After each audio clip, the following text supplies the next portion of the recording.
Thank you very much. I'd like to just start by congratulating the Vice President and his team on a wonderful conference, very interesting, and thank you as well for the invitation to Twitter to be here.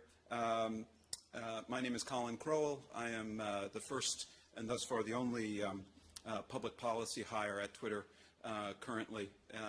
We are a company that, as you can see from this next slide, is going to turn 6 years old in May of this year and has seen a lot of growth in recent years.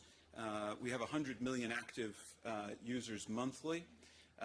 One of the facts that I learned when I began at Twitter last September was that it took 3 years, 2 months and a day, 3 years, 2 months and a day to go from the very first tweet to the 1 billionth tweet. And now, as you can see, we have 250 million tweets a day. So we do about 1 billion tweets now every 4 days on Twitter. So that's a high volume of Twitter traffic that goes throughout the world. And what you'll also see is that 70% of Twitter use is outside of the United States. So we really are a global platform for free expression. And this slide indicates, obviously, with the red, where there is intense Twitter usage and traffic. We're a little disappointed by the lack of traffic in China, but we're also trying very hard at Twitter to sort of catch up to the extent to which our service and our brand has gone global. So obviously people tweet in dozens and dozens of languages around the world. Our Twitter interface and support now supports more than 20 languages. This is something that we do with some crowdsourced help. It includes most of the major European languages, and this week we announced that we were adding 4 so-called right-to-left languages, where we added support in Arabic, Urdu, Farsi, and Hebrew.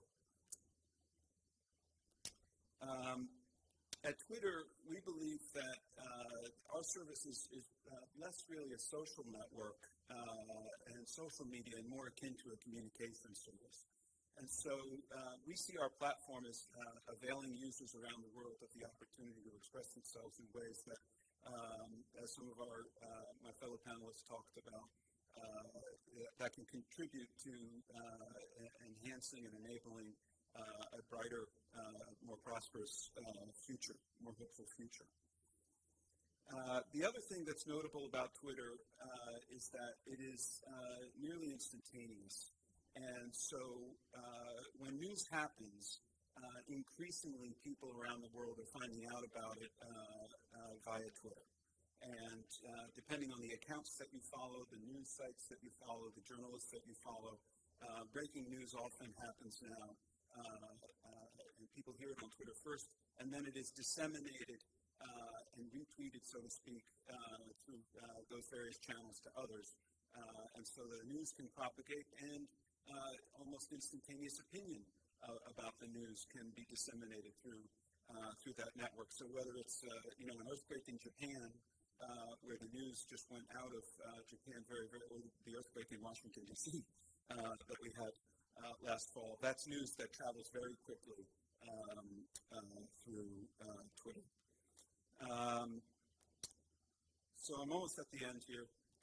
So I'm trying in Twitter-esque fashion to be very brief. But basically, this is an experience that you see here in this very simple diagram that I think conveys how a communications platform like Twitter can avail citizens of the EU to take advantage of the Citizens Initiative. And so whether you're on Twitter and you're discovering information about a particular proposal, whether you take that information and you share it with your followers, how you engage in debate and what you say about it, opinions that are expressed, real-time live tweeting of conferences like this that can convey the information to users. How the organizers can use the communications platform of Twitter to promote awareness and to educate people about the opportunity that the initiative presents for members here. All of this contributes to a virtuous cycle of communications in a way that can help build community and can avail the Twitter users and EU citizens to learn more, to engage, and to then go to where they need to go to register their signatures and participate robustly in the process. And so with that, I'll stop. That's my Twitter handle if you want to get in touch. But thank you again. Look forward to the questions.